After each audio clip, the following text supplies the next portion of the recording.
আসসালামু আলাইকুম, welcome back to today learning school current affairs পর্ব 1। কারেন্ট অ্যাফেয়ার্স পর্ব 1-এ তোমাদের সকলকেই স্বাগতম। কারেন্ট অ্যাফেয়ার্স এর ধারাবাহিক পর্ব নিয়ে আমরা উপস্থিত হব এই চ্যানেলটিতে। তোমরা সবাই আমার চ্যানেলটিতে সাবস্ক্রাইব করবা, পাশে থাকা বেল বাটনে ক্লিক করতে ভুলবা না। আর একটি গুড নিউজ হচ্ছে, তোমরা যারা অর্ধবৃত্তি পরীক্ষা দিতে যাচ্ছ, অর্ধবৃত্তি পরীক্ষা দিতে হলে তোমাদের আমাদের হোয়াটসঅ্যাপ গ্রুপে জয়েন হতে হবে। এই ভিডিওর ডেসক্রিপশনে আমাদের হোয়াটসঅ্যাপ গ্রুপ লিংক পাবেন, অথবা প্রথম কমেন্ট সেকশনে হোয়াটসঅ্যাপ গ্রুপ লিংক পাবেন। সেখান থেকে আপনারা আমাদের হোয়াটসঅ্যাপ গ্রুপে জয়েন হয়ে নেবেন। জয়েন হওয়ার পরেই তোমাদের রুটিন দেওয়া হবে কবে নাগাদ কোন পরীক্ষাটি হবে। অবশ্যই বাংলায় 50টি পরীক্ষা হবে, ইংরেজিতে 50টা পরীক্ষা হবে এবং সাধারণ জ্ঞানের উপর 50টি পরীক্ষা হবে। সর্বমোট এই 150টি পরীক্ষা তোমাদের নেওয়া হবে। অবশ্যই বিষয়ভিত্তিক পরীক্ষা নেওয়া হবে। ধরুন আজকে আর্টিকেল বললেন, সেই আর্টিকেলের উপরেই একটি পরীক্ষা নেওয়া হবে। কে কত মার্ক পাচ্ছে এটা তোমরা নিজেরাই জাস্টিফাই করতে পারবা। সো তোমরা ঘরে বসে যদি পরীক্ষা দিতে চাও, আমাদের হোয়াটসঅ্যাপ গ্রুপটাতে জয়েন হয়ে নাও ঝটাঝট। এখন কথা না বাড়িয়ে এই ভিডিওর মেন টপিকসে চলে আসি। সেটি হচ্ছে কারেন্ট অ্যাফেয়ার্স পর্ব 1। আমাদের এখন থেকে প্রতি মাসে ধারাবাহিক পর্ব থাকবে কারেন্ট অ্যাফেয়ার্স, ঠিক আছে?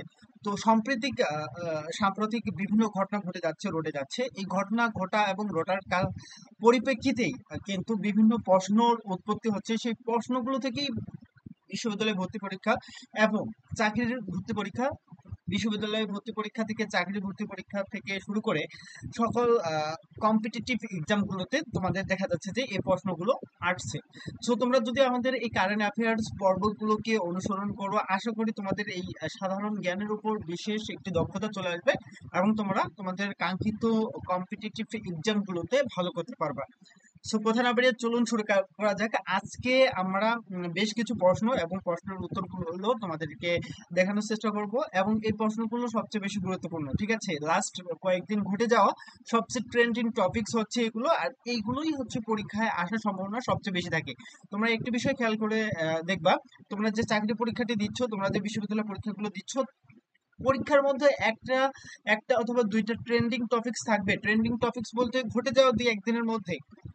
ধরো আজকে পরীক্ষা, গত দুই একদিনে কি ঘটেছে এর উপরে ভিত্তি করে একটা প্রশ্ন দিয়ে দিয়েছে। তো তোমাদের কিন্তু সেই সময়টাতে তোমরা এই প্রশ্নটি অবগত নয়, কিংবা রিপ্লাই করতে পারো না, অ্যান্সার করতে পারো না। সেক্ষেত্রে তোমরা যদি আমাদের এই কারেন্ট অ্যাফেয়ার্স পর্বগুলোকে ফলো করো, তাহলে তোমাদের জন্য অনেক বেশি আহ, সহায়ক ভূমিকা পালন করবে, এবং তোমরা পরীক্ষায় এই সাধারণ জ্ঞান প্রশ্নগুলোর আহ, নিশ্চিত সঠিক সমাধান দিয়ে আসতে পারবা। কথা না বাড়িয়ে চলুন শুরু করা যাক। কারেন্ট অ্যাফেয়ার্স পর্ব 1 দিয়ে শুরু করেছি, ধারাবাহিকভাবে এই পর্বগুলো চলতে থাকবে। প্রথম যে প্রশ্ন, প্রধান উপদেষ্টা পার্বত্য চট্টগ্রামের কতটি স্কুলে ই লার্নিং চালুর নির্দেশ দিয়েছেন? পার্বত্য চট্টগ্রামের কতটি স্কুলে ই লার্নিং চালুর নির্দেশ দিয়েছেন? সবচেয়ে বেশি গুরুত্বপূর্ণ একটি প্রশ্ন। প্রধান উপদেষ্টা, যেহেতু ডক্টর মোহাম্মদ ইউনূস প্রধান উপদেষ্টা, উনি এখন কি করেছে? আহ, পার্বত্য চট্টগ্রামে একটি নির্দেশ দিয়েছে ই লার্নিং স্কুলে, ঠিক আছে?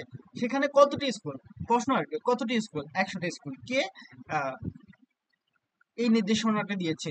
প্রধান উপদেষ্টা, ঠিক আছে? এরপরে আসো 2 নম্বর প্রশ্ন। সাম্প্রতিক বাংলাদেশে আলোচিত নির্বাচন পদ্ধতির নাম কি হবে? আনুপাতিক নির্বাচন ব্যবস্থা বা পিআর। তোমরা সকলেই জানো, কিছুদিন আগে একটি সম্মেলন হয়ে গেল। সেই সম্মেলনে সবাই দাবি করছে যে পিআর নির্বাচন হওয়া দরকার বাংলাদেশে। এখন পিআর নির্বাচন কোন পদ্ধতিতে হয়, কিভাবে হয়, এটি আমার এই মুহূর্তে জানা নেই, তোমরা অনলাইন থেকে জেনে নিতে পারো। সো সাম্প্রতিক বাংলাদেশে আলোচিত নির্বাচন পদ্ধতির নাম কি হতে যাচ্ছে, কিংবা কি দাবি দাওয়া তুলে ধরেছে বিভিন্ন দলগুলো চাচ্ছে যে আনুপাতিক নির্বাচন ব্যবস্থা বা পিআর নির্বাচন ব্যবস্থা। প্রশ্ন নাম্বার 3, সরকার প্রকাশিত গ্যাজেট অনুযায়ী জুলাই শহীদের সংখ্যা কত? অর্থাৎ 5ই জুলাই যে শহীদ হয়েছে বিভিন্ন আহ ছাত্র, বিভিন্ন ক্লাসের ছাত্র, তারা পুলিশের গুলিতে মারা গিয়েছে। এখানে সরকারি গ্যাজেট পাশ হয়েছে। এই গ্যাজেটে তাদের যে সংখ্যাটি দেখানো হয়েছে 844 জন। সবচেয়ে বেশি গুরুত্বপূর্ণ একটি প্রশ্ন, যেহেতু জুলাই শহীদে অনেক মানুষ মারা গেছে, আর এই প্রশ্নটি সবচেয়ে বেশি গুরুত্বপূর্ণ। 3 নম্বর প্রশ্ন, মনে রাখবা তোমরা সবাই, 844। এরপরে চলে আসো, বাংলাদেশ নারী ফুটবল দল প্রথম এশিয়া কাপ ফুটবল টুর্নামেন্ট কবে অংশ নেবে?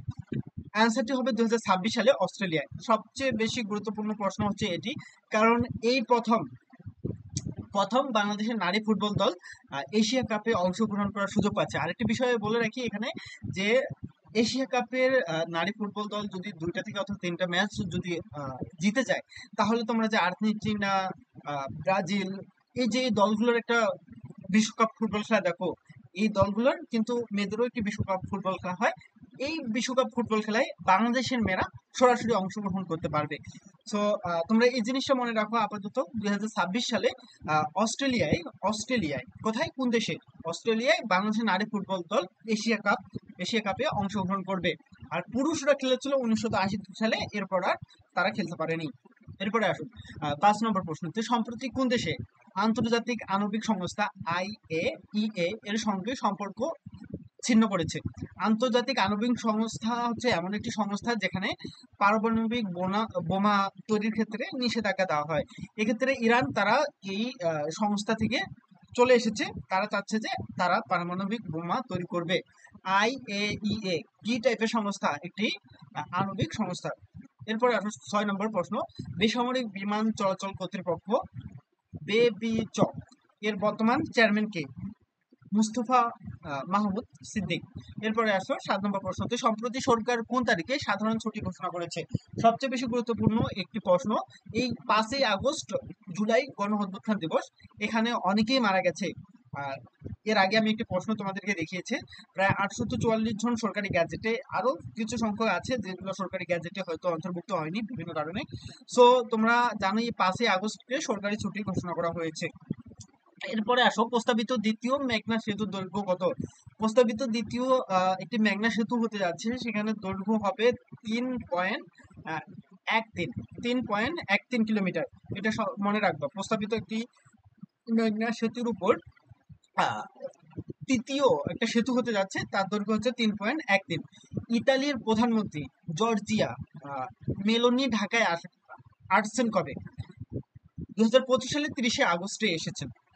ইতালির প্রধানমন্ত্রী জর্জিয়া মেলোনি ঢাকায় আসছেন কবে? 30শে আগস্ট, এটা মনে রাখবেন। এরপর 10 নম্বর যে প্রশ্ন, জুলাই শহীদ স্মৃতি শিক্ষাবৃত্তি চালু হচ্ছে কোন বিশ্ববিদ্যালয়ে? জুলাই শহীদ স্মৃতি শিক্ষাবৃত্তি চালু হচ্ছে কোন বিশ্ববিদ্যালয়ে? আনসারটি হবে জাতীয় বিশ্ববিদ্যালয়। তোমরা যারা এই ভিডিওটি শুরু থেকে শেষ পর্যন্ত দেখেছো, অসংখ্য ধন্যবাদ। তোমরা আমার এই চ্যানেলটিতে সাবস্ক্রাইব করে রাখবা আর তোমাদের কারেন্ট অ্যাফেয়ার্স পর্বগুলোকে উপভোগ করবা। আর